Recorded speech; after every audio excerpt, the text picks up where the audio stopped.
Eno ye program Ezra Project n'omusumba Sabina Kaggwa wamu ne Peter Kigula wano ku Spirit 96 katonyeza mukaga Fama.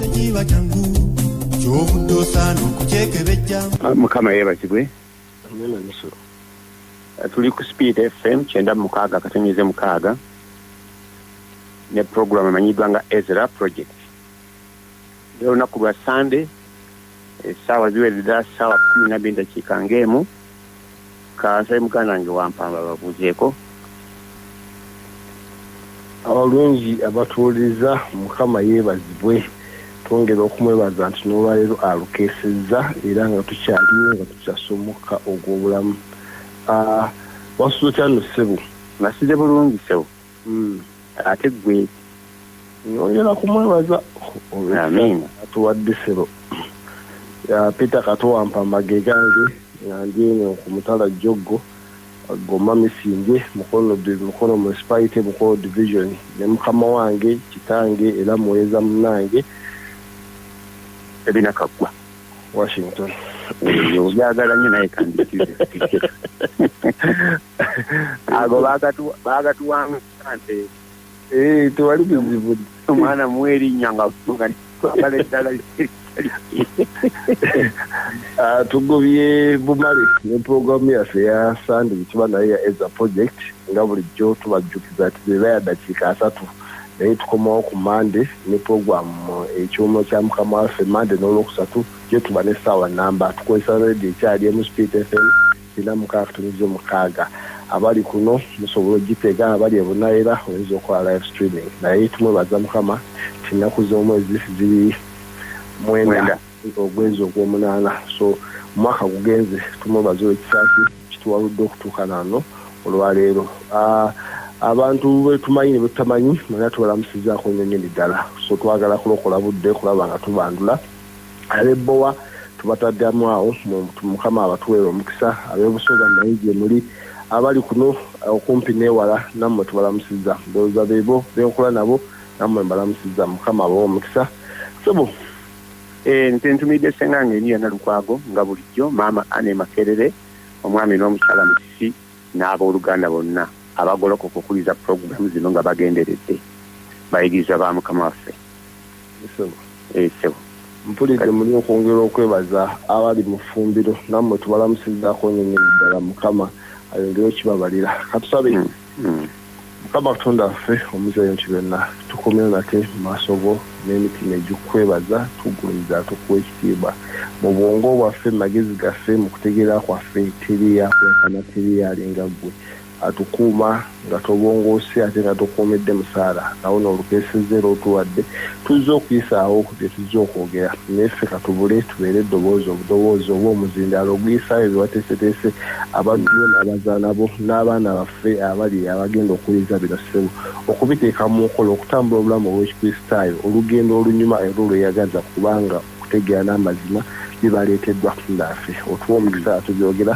bitugase ffe ffennyini ababyogera nombe gwa Kristo gwe obuliza okutegeeza Kristo mukama waffe tusabye amiina kakati nga bulijjo tera okutuwa recap okuonako katono gye twali ndene tusimbula okugenda mu maaso balungi atuwuliriza omwaka guno tukyali ku mulamwa gwaffe ogwa NADAP Ezra Project eno gye tuba nayo ku Sunday nti great minds study the scriptures mu Luganda yatugamba nti obwongo obwogi busoma era ne bwekebejja ebyawandiikibwa tetusoma busomi wabula tusoma netwekebejja abaganda baffe ab'Ebbereya tuboogerako nnyo ebitabo kyatukola by'abatume nti baatwala ne beekebejja Pawulo bwe baamalanga okwogera ne bagamba naye musajja ono byayogedde ne baddayo ne banoonyereza naffe kitugamba nti bwe twogera ku Ezra Project muganda waffe Ezra atwala obudde okwekebejja n'okunoonyereza biki ebyali byabawandiikibwako naye naffe Sunday wedde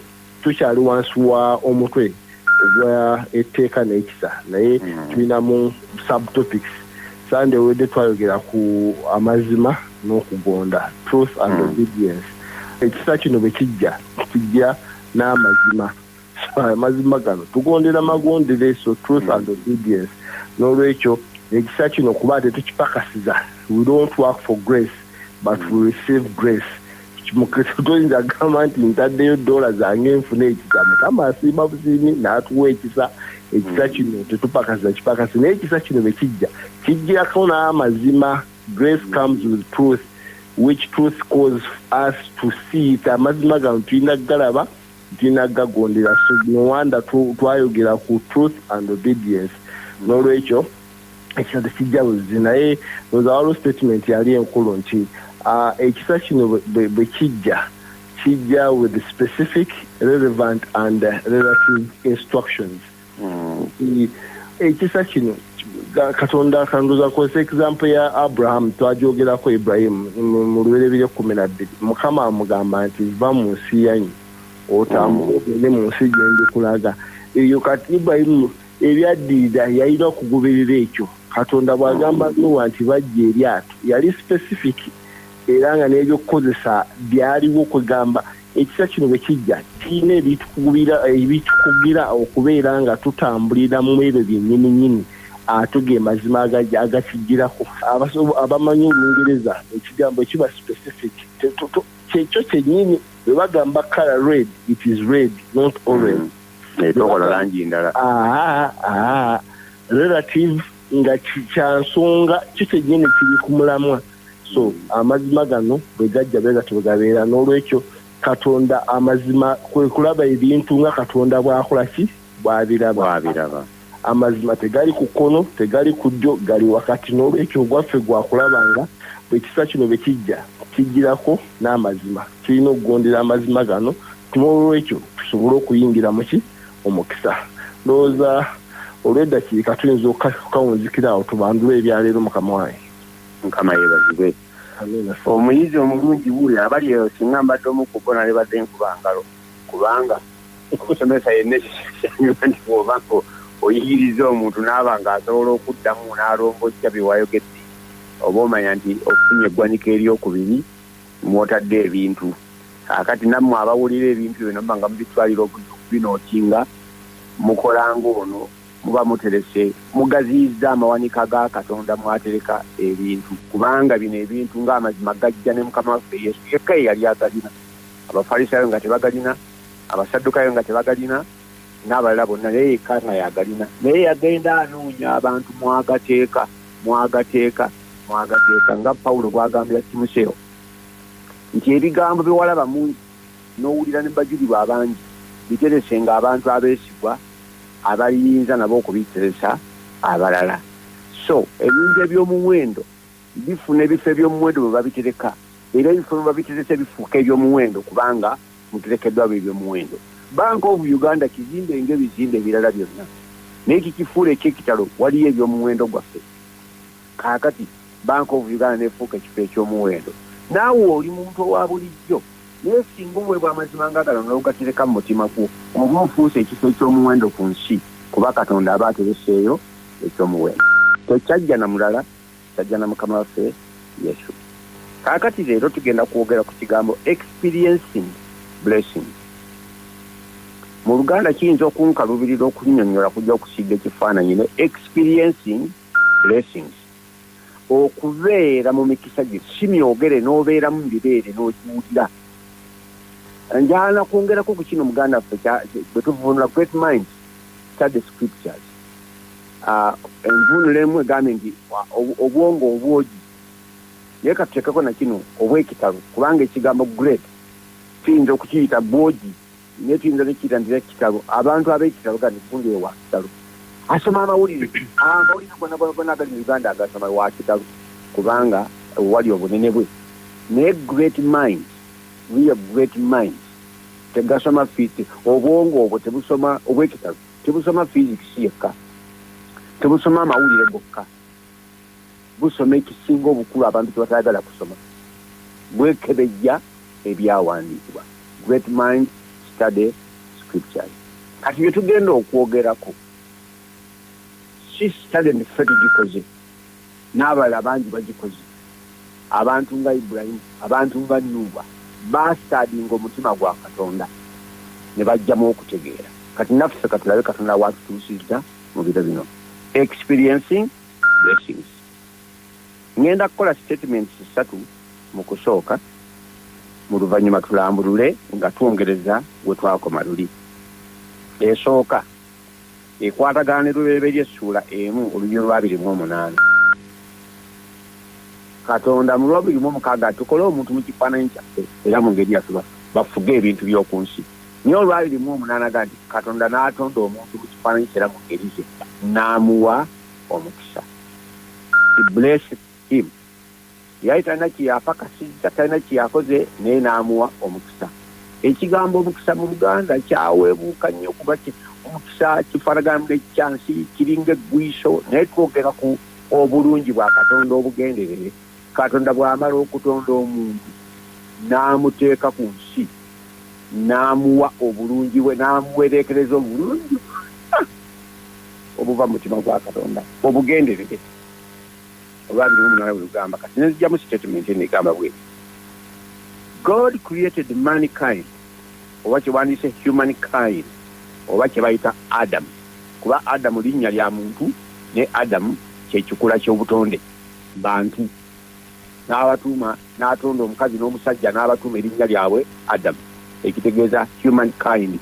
Si bamalayika naye bantu, si Katonda naye bantu. Nga bweriyo embwa, bweriyo enkima, bweriyo ebyennyanja, bweriyo ebinyonyi, bweriyo ne bamalayika n'emibiri egy'enjawulo, eriyo ne bayita abantu. Nakyo kikula kya butonde, kika kya butonde. So God created mankind for an experience. Katonda yatonda omuntu ono abeeko ne byayitamu experience, ebintu abibeeremu bubeezi. Bw'oba olya sukaali omuna sukaali san experience, toyinza kumunnyonnyola muntu nti sukaali awoomerera bw'ati. Omuntu okumanya sukaali bw'awoomerera alina kumunuuna bulungi, era naye bw'amala okumunuuna anyenya muteezi bw'amaddala awoomerera. Naye oli ali wate atannamunuunako tategeera kye bagamba paka ng'anungyeko. Teyatonda muntu nga experiment, ng'ekyokugezesa. Yatonda omuntu afune experience, abeeko n'ebyayitamu. N'ebyayitamu bino bino statement y'okubiri. This experience is an abundance of divinely intended goodness. Come again. This experience is an abundance of divinely intended goodness. Dine experience eno bwe bulungi obw'obwa Katonda obugenderere. Obulungi buno tebuva mu kirala kyonna naye bugenderere era buva mu Katonda.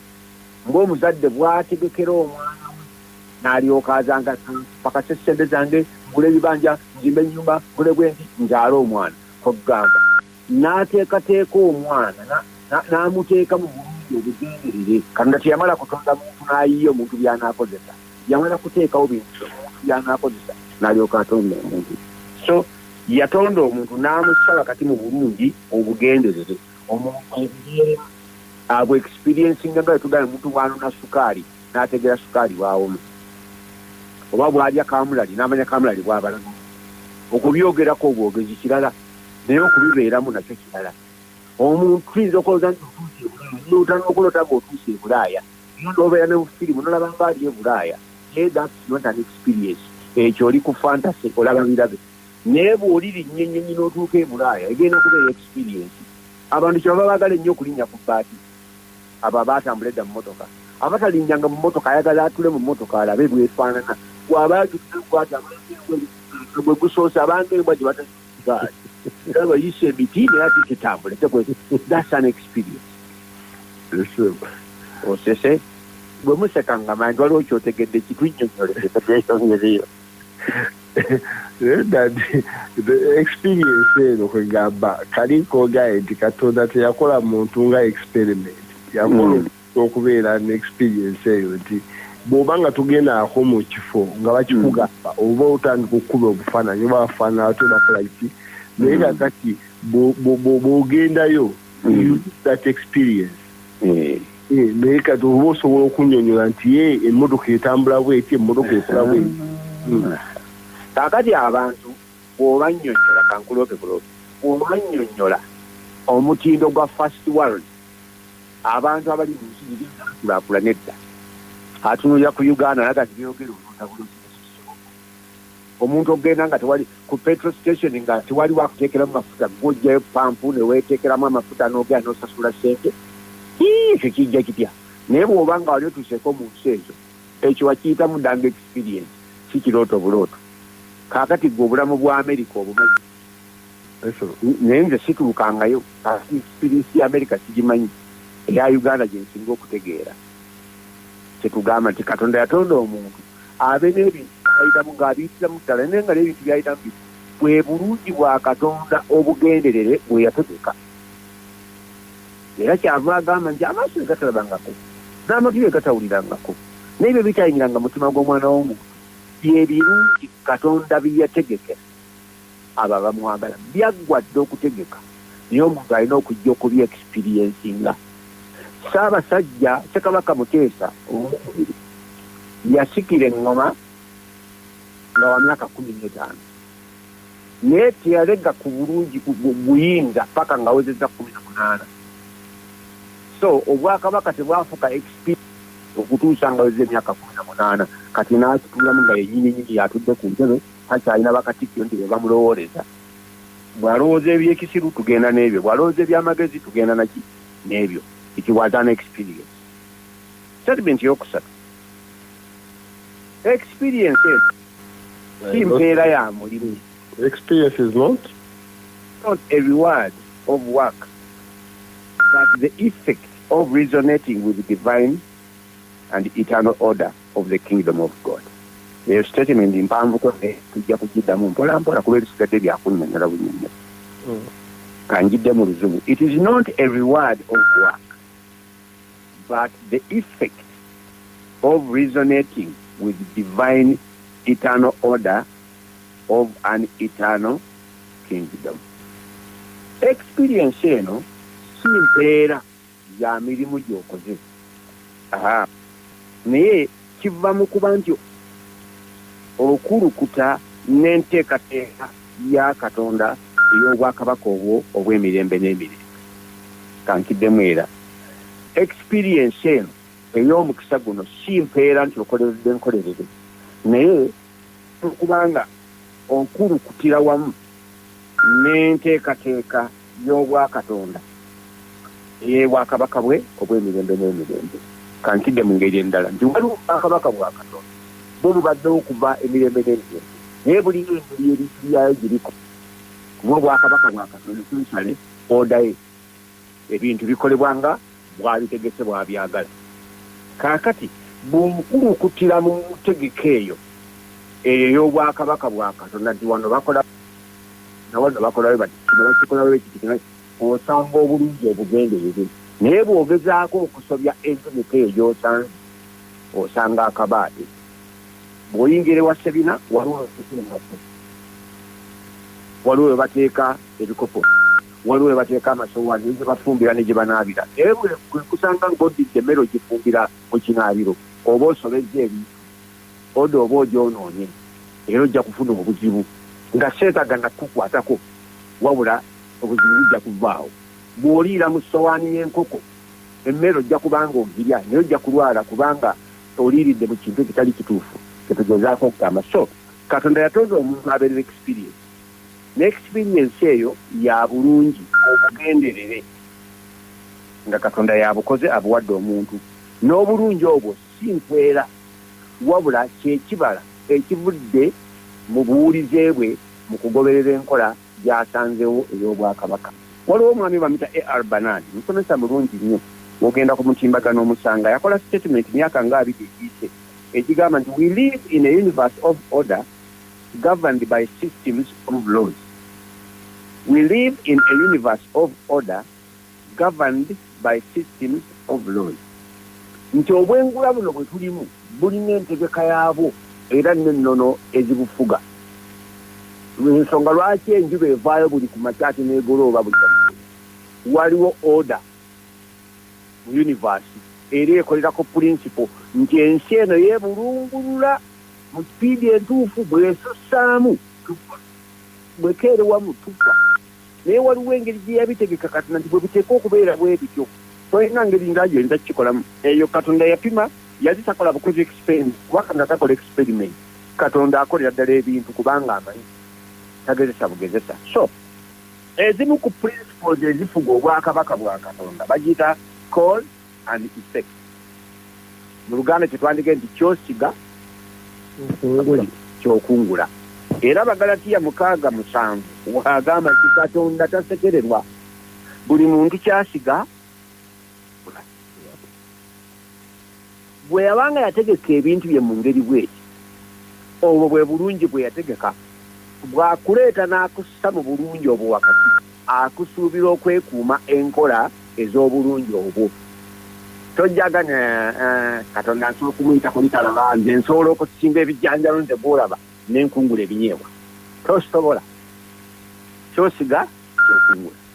Toyinza gana amateeka ga katonda yagamba atya wano tokwatako nja kikwatako ojja kulaba nga nze mpitawo kikwateko olabe gajja kukuba.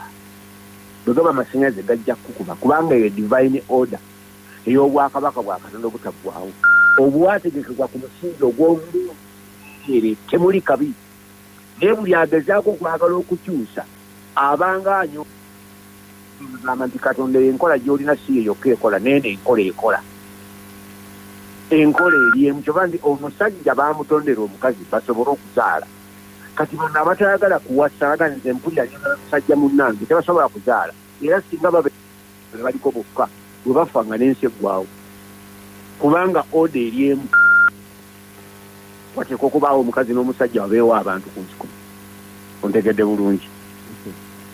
Kyava ateekawo sizoni ez'okusigiramu, ez'okukunguliramu, ez'omusana, ezaki ezo nteekateeka ntegeka katonda bw'atyo yaziteekawo.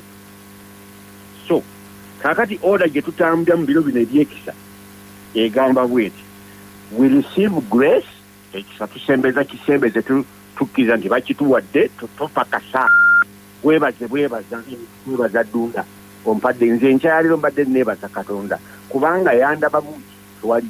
Naye bwati bwe yasiima nti Sebina ajja kubuulira abantu amazima, era kyeyampitira okubuulira abantu be amazima. Nenkola nnyo ampa amazima nedda gajja buzikirizi mu kutegeera yanzikiriza ebintu bino mu ngeri ye nga gye yasiima. Mbimanyira sirina kwenyumiriza kwa ngeri yo okwebaza katonda. Ekyo ekisankirisiizinga era buli kyo Mukama obadde oyagala kugamba ky'abantu bo era nambuulira ekyokubagamba. Naye kyambuulira ge mazima. Ekisa kirabye naye kijjirako amazima. Amazima gano abantu bagondera makulu kubanga ge gatulaga oda y'obwakabaka bwa katonda. Kino akyagala bw'atya kino bakikola bwe bati era bw'okikola bwe bati kintu kijja okuvamu. Obulungi we buli naye osobola okubeera mu bulungi n'otoba experiencinga andi ayinza okuba nga alina sente ku akawunti z'omutegekedde naye bw'aba nga kitegedde kyekola sente okuzisima talina sajja kufugira. Asigala mu kwogera nti kitange mugagga akola mu bbanka experience takola ki tagirina. Kakati when we receive grace we obey truth kubanga amazima gajja n'ekisa.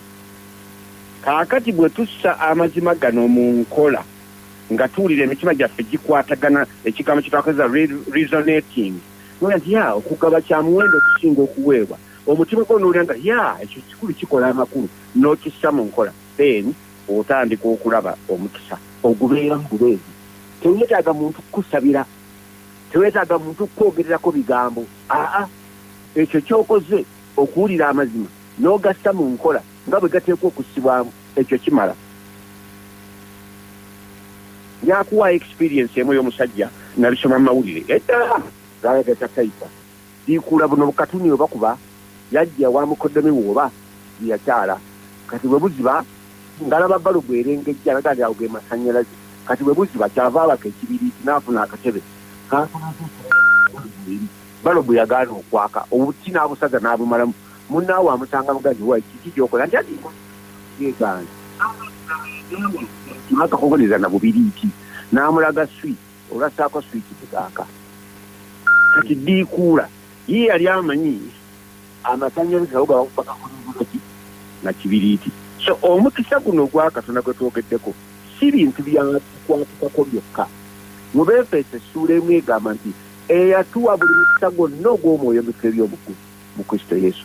So omukisa bulungi obupime obugenderere era obweraga obwa Katonda.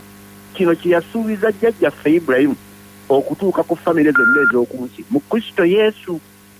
Ebeera experience bw'obanga tokirina mu bulamu bwo nga towulira kubaza mukisa, ebintu tebikutambulira, tebigenda bulungi, then ekizibu tekiri ku kisa, ekizibu tekiri ku mazima, wabula kiri mu ngeri gy'ogamanyiemu, engeri gy'ogategeeramu, n'engeri gy'ogassaamu mu nkola.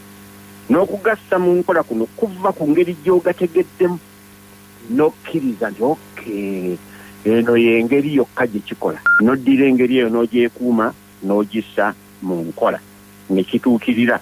Omuntu kyasiga kyakola ki? Kyakungula. Kati abamu omukisa twogera mu ngeri tuli mitwe tetuli mikira nedda, era ng'okyali mukira kubanga ebikuleetera okufuuka omuntu tobitadde mu nkola. Obwakabaka bwa Katonda butambulira ku nnono, waliwo by'oteeka okumanya n'obitegeera bulungi nnyo, engeri yokka ekola n'ogissa mu nkola, then n'otandika okweexperiencinga obulungi bwabyo. Sikkusabira, sikkusiiga mafuta, sikkutula mizimu, naye obuulize ku mazima n'ogassa mu nkola. Nkulu bwe mba nkulekedde eddakiika eringa emu yokka. Ondese wali ku divine order kwegamba n'asooka n'atonda bino byonna then n'asembyayo omuntu kubanga yategeera nti omuntu yeetaaga biri byasoose. N'olwekyo bwe twagala okusooka Z mu kya A netulowooza nti ebintu bijja kukola. Oyinza okuba ne muwogo n'ebijanjaalo naye akatogo tebakafumba bweba, tebasooka kufumba bijanjaalo ne bassaamu omuwogo n'olyoka ofuna akatogo. So akantu ka oda kano kakulu. Oluusi kyenva ngamba abantu nti singa ensi yonna yalinga barracks, oda kwa jeshi, kasita omujjasa agamba nti we are marching left, gudogenda right gowe.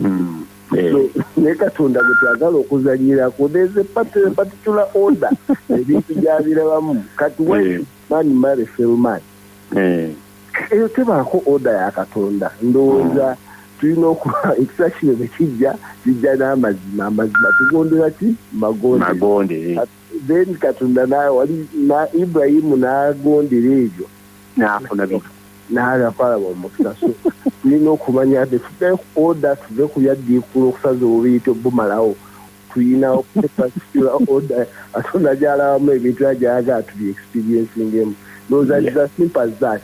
Ne tuba tuli ku makubo osobola okuvuga emmotoka mwaka mulamba nga totomedde nga tebakutomedde because yes, keep order.